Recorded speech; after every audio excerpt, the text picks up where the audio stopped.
Hey guys, welcome back. Hope you are having a blessed day. Sorry I didn't upload yesterday. You know how that works, dude. So you don't upload and then everyone starts getting all pissed off at you. Heaven forbid you don't upload something on a timely basis. But we can talk about that at a different time. Today I got a new angler with the National Professional Fishing League. You can go see his YouTube channel. It's Ronin Fishing. You can see on there. Also, he is, I should say, thank you for your service. Thank you for doing what you did in the military for us, and I appreciate that. But he's excited about joining this new league. He's out in Montana, probably freezing his ass off, while I am here in Florida. And I'd like to introduce you to Vincent Melkus. Vincent, how are you today, man? I am awesome, and I'm happy to be here. Like you said, up here, I was freezing my butt off. I'm actually down in Missouri right Oh, now. So I've moved my boat. I've kind of centrally located myself specifically to tournament fish. But yeah, Montana, I'm kind of glad I'm down here, even though it's ice raining currently, which is not fun either. But a little bit warmer than Montana. yeah, exactly. My sister's living in my house up there, and I get some good, interesting pictures. Yeah, just I don't miss the snow right now. Usually about this time of year, you're like, I'm over it. I'm Mhm. ready to do something. The ice fishing is kind of cool, but then you kind of see all the guys down south just really hitting up the largemouth and spotted bass. So it's good to be down here. Do you live? I mean, where in Mon? You don't have to give us your exact address, but where are you in? Like the Big Sky? Are you in like the places that just get unbelievable amount of snow? Well, it's the part. Yeah, it gets super cold, windy, snowy. Yes, I'm in outside of Billings, and I grew up around that area, So and it can be really a long winter. And I remember getting snowed in a couple times for extended periods of time. But at the same time, you could have really great days. And one of the funnest things to do out there is when you get one of those like in the 40s, which probably sounds really cold to a lot of people, mhm. but a nice 40s sunny day, you can go out and really slay some trout on some of the rivers there. Yeah, And not that many people. I am the biggest Yellowstone fan of all time. I am not the TV show. I love that also, but I've been to Yellowstone 3 or 4 times just to go trout fishing. I don't think people realize I love bass fishing and saltwater fishing. My real true passion is fly fishing. I love Oh, fly fishing. so here's what I do. I actually apply bass fishing techniques to trout in various ways, and it's very effective. Yeah. I find it fun to go there and try to trick them on little jerk baits or little blade baits and whatnot, and it's something that they don't see because they get heavily fly fished in a lot of these places that are well known. The rivers that I go to, like the Bighorn or the Little Bighorn, Mm-hmm. yeah, the Yellowstone as well. And a lot of people don't realize the Yellowstone River, as you go further east, is actually a premier smallmouth, walleye, sauger, catfish area. I didn't know that. Yeah, yeah, I've caught walleye up to 10 pounds out of that river, and some real nice catfish, and then of course you get in some real nice smallmouth as well. But yeah, the further east you go, the more it turns into a warm water fishery. Yeah, I've been out there. I have a whole story about going out fly fishing with a guide in West. I guess it'd be North Yellowstone, and I hit the salmon fly hatch on the third day when they die, and Mhm. it was just stupid fishing. It was one of the best days I've ever had in my life. You go to where they have the hoppers, like there's at the end of the year when all the grasshoppers come through, and Hmm. yeah, you can get really good too as well, like where it's just you can't even count them. Yeah, On places that are really highly concentrated, like the Bighorn River has uh, un it's unbelievable the amount of fish per square foot or acre on that river, and it's managed that way. It's amazing trout fishing. yeah. Plus, you know what the fun thing is? If I don't know how you're into it, but like hiking into some of these remote mountain lakes. Granted, you might not catch like a giant trout, but you catch some of the most beautiful fish you've ever seen, and that can be done in a lot of the western states. But I love doing that just for fun. Just Yeah. take a little breakdown rod and a tent or a sleeping bag and just hiking some lakes up above timberline, and you would be amazed at some of the beauty you see. I did a hike in years ago up at Glacier National, and Okay. the hike up was way too long for a fat dude like me. It was freaking long. About We didn't fish. I should mention that right now. We didn't. We got about maybe a mile up, and a absolute giant grizzly bear with mama come out with two cubs, Yeah. and Got we were there was I'm not joking. The guide I was with had a gun out, and I had bear spray out. I had 2 cans of bear spray ready to go. It literally scared the shit out of me. I mean, I was lit. I yeah. mean, Yep. Every year somebody gets hammered by one, and it's yeah, just the wrong place at the time. yeah. But So anyway, okay. Vincent's joining this year the NPFL, which is very exciting. First, tell me how you got introduced into the outdoors, if you don't mind. my family's huge outdoors. When they came over, they originally settled in Western Colorado, and that's just the outdoor paradise as well. My grandfather, my great grandfather, big anglers and hunters. Um, as a kid, my grandpa we go to a place called Lake Powell. If Yep. you're familiar with that, and it really hooked me into just fishing in general.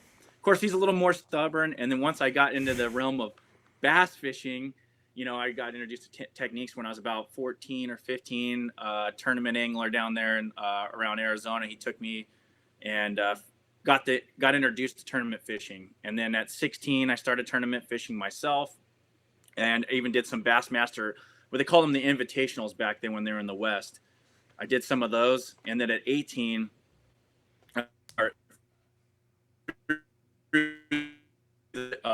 seeing a little bit of success at the local level, Mm-hmm. and it really hooked me. When I got like a check in the mail one time when I won my first tournament, and I saw this. Granted, it wasn't nothing. It was a few $100, but I was like, oh man, this is kind of addicting. I could actually you can make money doing this, right? Got a couple of sponsors, and I'll still mention them because they supported me for a while. The St. Croix rods, which I'm not really with them right now anymore, but they were the first people to really take a chance on me. Some anglers really took me underneath their wings. Jared Edwards is one of those guys. Another guy named Daniel Bruno. They kind of showed me the ropes. At 18, I came to this precipice in my I guess you call it a career.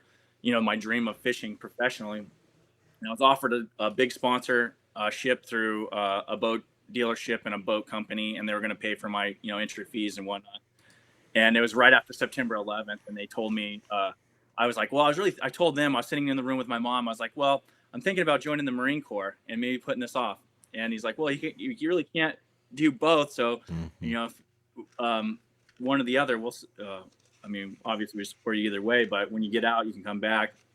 And I was like, I think I'm going to join the Marine Corps. And then I had a lot of people tell me that was the dumbest decision, and a lot of people supported me after doing it. I put that on the back burner, and the Marine Corps was a great decision for me. I ended up doing 2 stints. I was enlisted, and then I went back as an officer, and then got out.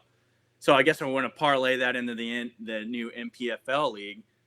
So I've been fishing a number of little tournaments ever since getting out, and just kind of mainly through an organization called One Bass and some other local stuff in Montana. I saw NPFL coming up. I decided, what the heck? I'm going to put my resume in. I'm just going to tell them my story. I'm going to throw it in there and see what happens. And, a number of months go by, I didn't hear anything. And one day I'm driving. I'm working in the oil field. So I'm driving around. I get a call from Brad Fuller. Yeah. I remember what he said exactly, because he's like, I don't know how your resume got shuffled aside, but I went back and looked through it, and after talking to some guys from out west, now I kind of understand a little bit more about, the anglers out there. And he's like, I want to give you a shot. And I remember, there's only a few times in your life where you actually shed a tear. And I kind of shed a tear. I was like, this is my just my one. shot. Yeah. Yeah. And what are these salty things coming out of my eyes? Yeah, exactly. So I was like, man, this is my shot, and I'm gonna make it happen. I didn't even have any doubts. I just told them, yeah, let's do it. And I'm not saying no to that. So yeah, we're doing it.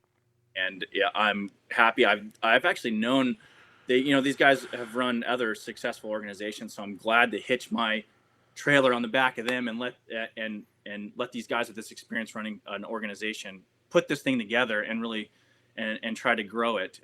So I'm excited. So far, everything looks. I mean, they're super professional, Mm-hmm. and it looks like this thing is gonna take off. Have you ever fished this side? Have you ever fished East Coast? I mean, have you ever came down to Florida and bass fished? Yes, actually, I have but Okay. not tournaments, just for fun.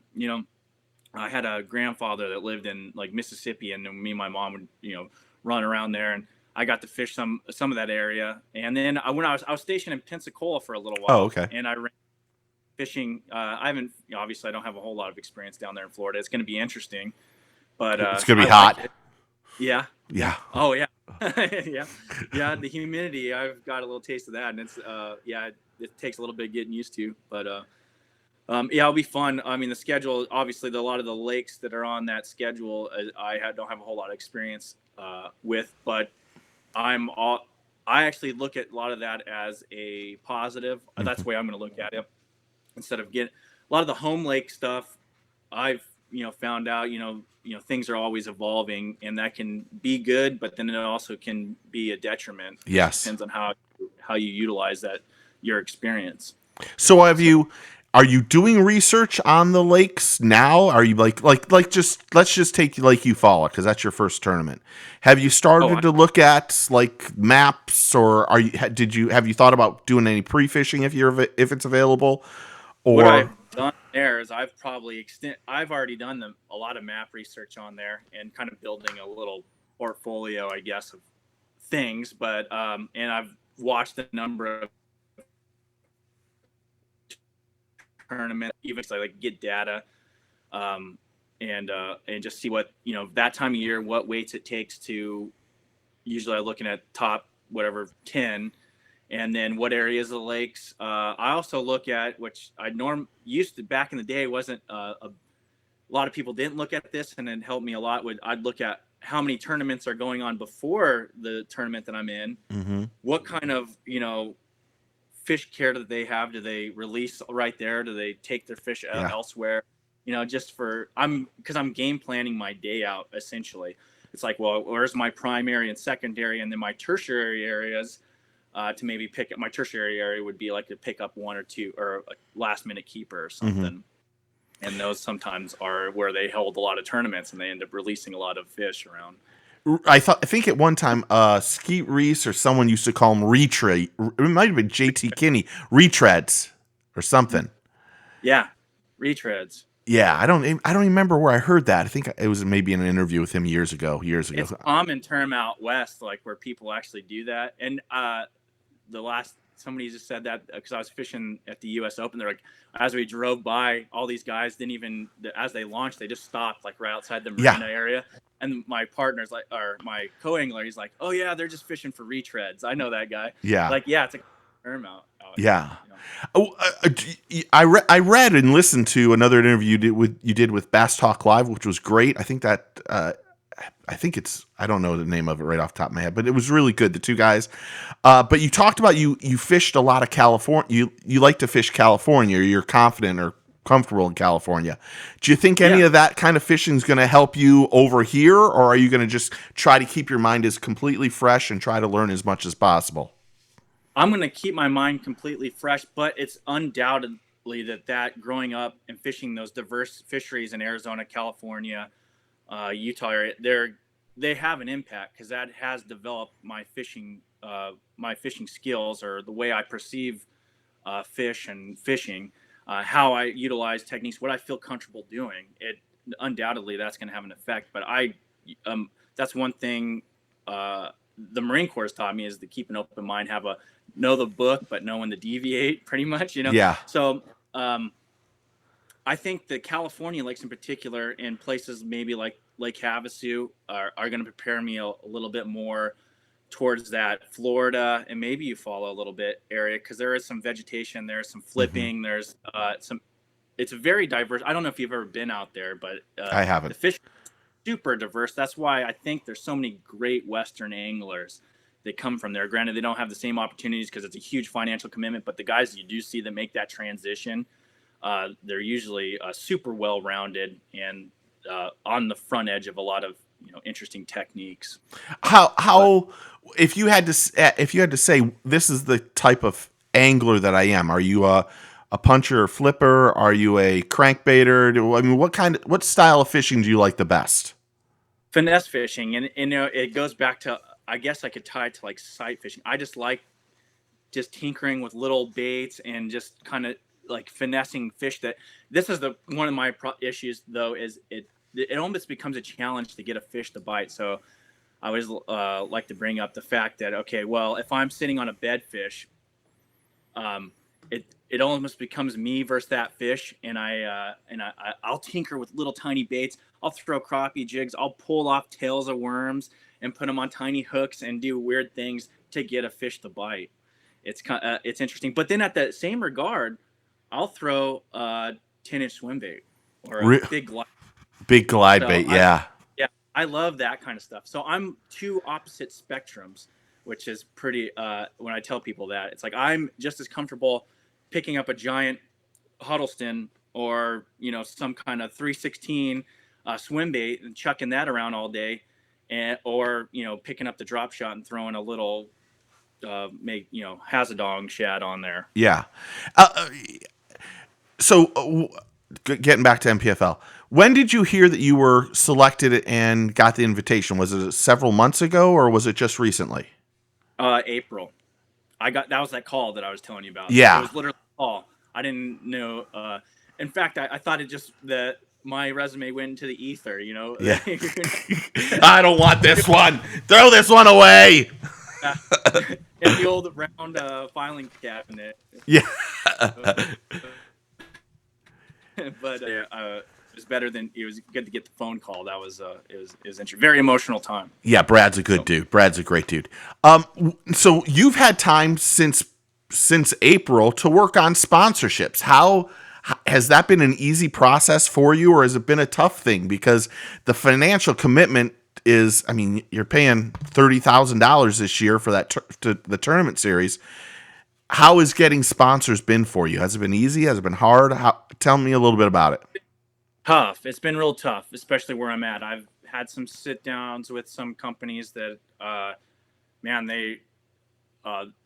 they're a little wary about, jumping into a new organization, but two, it's, with the COVID stuff, a lot of people, they're adjusting their budgets accordingly, not knowing exactly, especially, wherever state where I'm at, you don't really know exactly how the regulators are going to affect your industry, or what's going to happen. Are they, there's so much unknown. It's hard for businesses to plan. I know there's still deals to be had out there, and we'll see if something comes together, but I've saved enough money to do this myself if I have to. Oh, that's great. So one of my good friends, I'm not going to say his name, is with the elites, did the same thing for years. But once he got that brush off his shoulder kind of thing, where it wasn't his money, it kind of freed him up. Are you going to be able to just block out, that this is a lot of money to go spend? Are you going to be able to block that out and have fun fishing, or do you think it'll weigh on your shoulders and might affect the way that you fish? No, I've already prepared myself for this. So I've prepared my mindset, the fact that I'm, this money is for this. Now, granted, am I going to go stay at a Four Seasons hotel waiting for the tournament? No.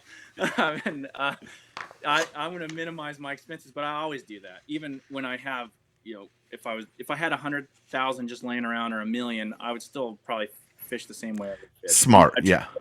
My mindset that way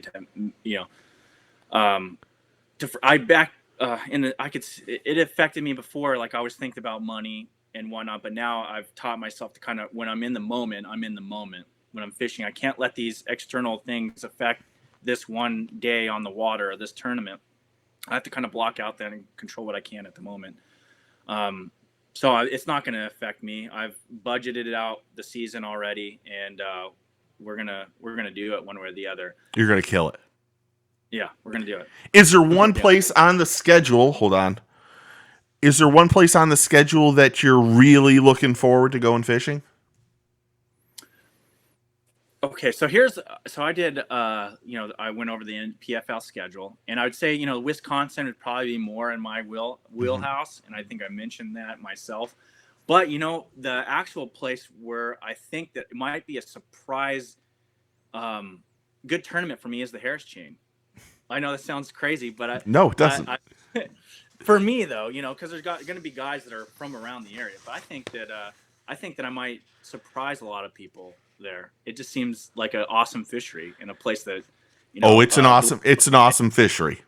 yeah, just seems like the way that I fish or way I look at things, the way I do things. I think that I could stumble upon something there, and it'll just feel supernatural for me, and I think I'll actually do really well there. If you like But I if you like sight fishing and you can finesse fish, you'll probably do pretty well. I think though, just to be honest and keep it real, I don't think you realize how hot it is in I think that's a June tournament for you guys, mhm. isn't it? How hot it is during the day and being on your feet on the water, it's going to be brutal hot. The good thing is coming from not only the Marine Corps but fishing, which I've been in a number of different environments. But I keep myself in pretty good physical shape, and like fishing places like Mead in August or October, September, that kind of prepares me because that's super hot and you're Hmm. out in the sun all day. The Iditarod of bass fishing that held out there at the U.S. Open, I fished that, and so I'm used to that, but I'm also used to extreme cold. I think that if anybody's can handle, I think I can. Oh, I'm that's hoping. you want having confidence is the best thing. Are you Yeah. going to? I guess how many days pre-fishing do you guys get? 2 or 3? Are Uh, you you there? you skip there. What did you say? Sorry about that. How many days of pre-fishing do you get? I said I believe you get 3 and then a media day. I believe so. There's like 3 and then you get a day off, which that's pretty. That's an awesome deal too because it kind of gives you a day to actually prepare your tackle instead of where a lot of tournaments it's the 3 day and the next morning you're blasting off. So you're spending that last day of practice right when you get off the water. If you go hard, then you're spending that night tackle prepping and whatnot, and then you got to get up in the morning. We're having that one day off. I think you'll allow a lot of guys to really prepare, get rested, and then you'll have be hopefully close to 100% during the tournament. Yeah. So Well, I'll offer to. If you need a place to stay, I'm exactly 25 minutes from the Harris chain. We have an extra room. You're more than welcome to stay at the house. We that might have take.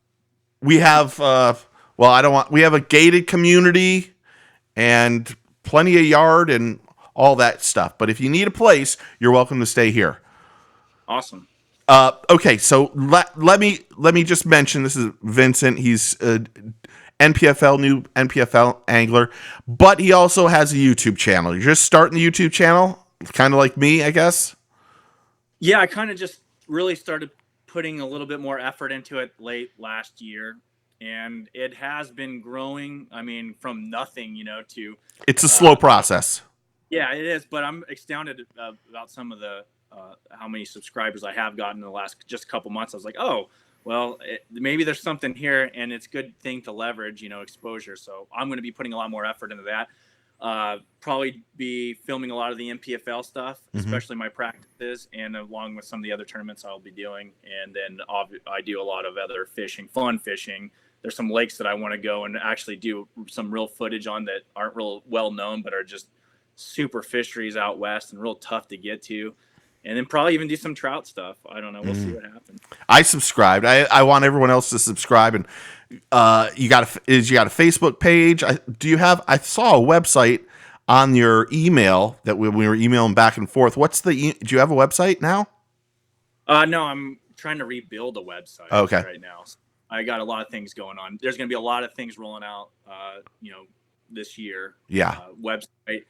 Facebook is weird because I tried to, change the name, and they're like battling me over a page name deal, which I don't understand, but Yeah. they're on a whole nother level. So really, I'm leveraging YouTube because YouTube, I feel like I can really talk to people and people can interact just the same. And I just pay attention to it myself. I catch myself watching things on YouTube a lot more than I do anything else. So Yeah, and you can go to it's Ronin Fishing on YouTube. You yeah, can go there and check it out and subscribe.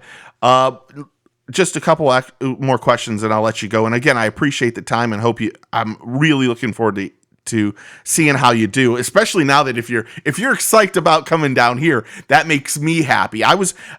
To be honest, I was really happy to see NPFL come down here. I think it's a good opportunity. I think might be a little bit of the wrong time, but I'll be honest.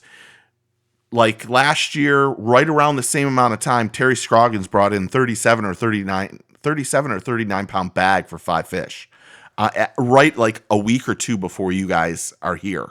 So it's going to be absolutely really good. I hope Really, so. And if not, I love grinders anyway. And I think a lot of people like watching grinders or like tournaments where you don't really necessarily know what's going to happen. I think it'll, even if it's off a little bit, it'll be to the MPFL's advantage just to have a little bit of drama if you can get it. do you think having I just thought of something. Do you think having a camera boat on the with you is that going to change how you act on the boat? I mean, you're really well mannered and very smart, to be honest. You said a couple words that aren't even in my vocabulary. But do you think having that cameraman constantly following you and watching everything, is that going to have any effect on your fishing, do you think? Not anymore. No, no. And back in the day, when I fished the invitationals, there was cameras, and it did affect me. I fished with some fairly well-known anglers, when they did the Pro V Pro. Yes. And yeah, the camera, as a 16-year-old kid or 17-year-old kid, it was kind of odd. It shut me down a little bit. And then back then, you used to have Japanese, the Japanese media would be out there like following you around. It was pretty crazy. But yeah, nowadays I've become attuned to it. I've done some things, especially with the Marine Corps, talking on camera and talking in front of crowds or whatnot, where now it doesn't bother me. In fact, I embrace it. Bring it on, bring the exposure on. If they're worried about somebody being camera shy, bring it to me. You can send a camera boat. They can follow me around. If they can keep up, who knows? I might be, I might be laid up on the bank somewhere. Yeah. Might be flipping to that bedded fish that you just is you're trying to aggravate the hell out of it. Yeah. I just gotta watch my mouth, I guess, a little bit sometimes. If I get so excited about fish. That's one. It's always been told, anybody that fishes with me, they always have a great time. But I am like a kid. It doesn't matter if it's a 1 pounder or an 8 pounder. If I'm getting bites, I'm jumping around the boat. I'm hooting and hollering if I get something to hit me, so it'll be a blast one way or the other. Yeah. I had that reputation for a long time. Well, when we did the radio show live, I was a screamer. You could hear me screaming all the way down the bank of the, out in the lagoon. I see a big redfish, I would get too excited. But in all honesty, that excitement is going to help you with the fans, in my opinion. People like that. I mean, don't go Ike screaming. Don't do that. But I mean, be enthusiastic and have that natural enjoyment only helps you. I mean, it helps you and it helps your sponsors. Do you want to mention any sponsors, just out of curiosity? You talked about St. Croix, but I mean, is there anybody that you're working with right now? I'm not at the moment, but like I said, I'll always respect St. Croix rods. There's one funny thing about them is even when I went in the military, they stuck with me, and they're giving me rods. That's awesome. And mentioned it, and I'll always, even if I end up signing with a different company, a rod company. In fact, most of my rods are St. Croix still, because I still and to this day they sent me a couple rods earlier this year. When I talked to them, I was like, well, I got a couple older rods, and they didn't have to do anything. And they went ahead and replaced a couple of them. They've always, they were always supportive back in the day, and maybe one day I'll work with them again. They have an awesome rod as well. Triton boats back in the day, I mean, different management now, but they were, supportive. They offered, if I came back within a reasonable time period to help me out. But of course they've been bought out and whatnot. many years have passed through then. But like I said, I've actually planned on the fact that if during these times, especially with COVID and uncertainty, that I'd had enough money set aside for all this, and then we'll worry about that. Sponsors will come once if I can prove myself or whatnot. Yeah. I'm not going to beat myself over the head on that. Granted, you have to have that to make this a long-term deal, but this is my opportunity, and I'm not going to beat myself over the head on it. I'm going to fish, and I'm going to show myself out there, and then hopefully that will come. Dude, you got a great attitude about this. Really, it's a great attitude. Hopefully, it doesn't hopefully it doesn't ever get in your head, and you can just go out there and fish. Because if you go out there and fish and have fun, then your results will show up, and then you want to know what's going to end up happening once you start doing well and you're competing and all this stuff. And then they also can show NPFL can show. This is the viewership that we have online, and this is this and this and this. That only will help you with sponsorships and stuff. Because right now, truthfully, sponsorship stuff and boats and everything it's really a weird time in the industry. I mean, all these people are making more money than they've ever made in their lives, these bait companies, but they still can't, they don't have baits up at, you can't get a bait up at the Academy Sports here in Orlando. Oh, it's unreal. I've been to a lot of places where the shelves are just empty, and they don't know. Like, I have some friends that are fairly high up in like Bass Pro Shops, and they don't know not only fishing but like ammunition or like fish, just outdoor equipment. They don't know when their supply is going to come in. A lot of times, it's such a funky time. But I mean, back on the sponsorship deal, if like I said, the MPFL is. Way they have it set up, it's going to be successful. From what I've heard, the media company that they're working with is got some cool things, like you said, the camera boats. I think that the covers, they're really leveraging the streaming platform, and the guys that like myself that are tied with this, hopefully it'll help us all out in our career. Yeah, I think it will. I mean, I know I think I've talked to Brad a few times. And I know Fat Cat very well. Fat Cat's hilarious. The dude is great. I can't wait to see him too. I've never met Luke, but I'm sure, to be honest, Luke's podcast and the things he does are very successful. So I think they have the right group behind you to help, promote. You know what also I like about it is that you're going to see anglers literally from every corner of the country. Places that you're not normally used to. Like, I know there's a couple guys from Utah. I know there's a really couple awesome anglers from California that are super great. We've seen a lot of California anglers, but yeah, when I seen a couple guys from Utah, I was like, oh man, that's going to be an interesting perspective. Some other fishermen there, a lot of guys from like Ohio and all over the country. I mean, it's going to be pretty awesome in my opinion. I mean, you're going to see a lot of unique fishermen. Yeah, a lot of diverse techniques and whatnot. It's going to be good. Oh, I'm very much looking forward to it. I think I'm hopefully the first tournament in Lake Eufaula, I'm going to go up there and I'm hopefully going to get to spend a day with Jeff Fritz. He's from Florida in Gainesville, and I'm looking forward to that. But then when you guys are here in Harris Chain, that's like literally it's like 20 minutes from me. So I'm looking forward to being able to cover it and see how this grows for y'all. That's for sure.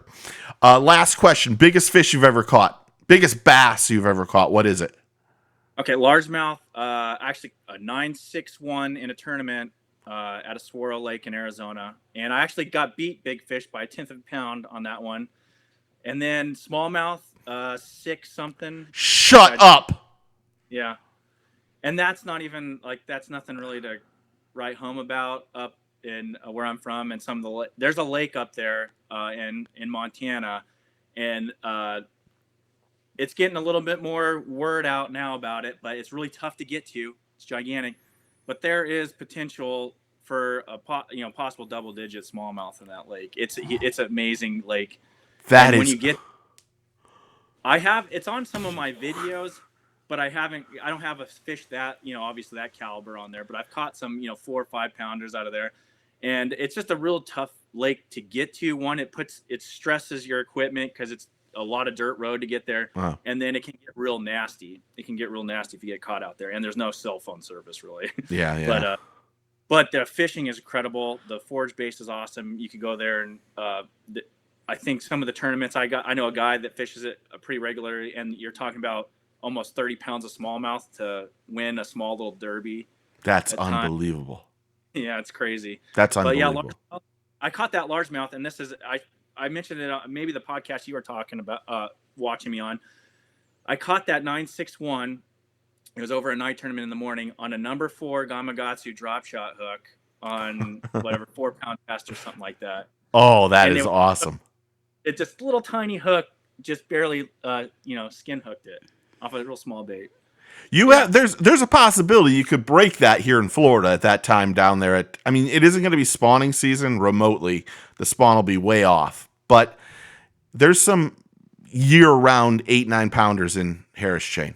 It's if they live there, there's always a possibility. Yeah, there's some big fish out there. There really is. It's a great fishery, and they've done well with managing it. And but you'll see a lot of people out there. There'll be a lot of boats out there. Hopefully there'll be 125 with NPFL, and then the local tournaments are probably every other day out there. So, yeah. Well, there'll be 125 as far as I've been told. Brad, they've got we're filling it up. So. Oh yeah, He's got his little parameters of what he wants out of his anglers, and it's only for the best of the league for sure. So. Yeah.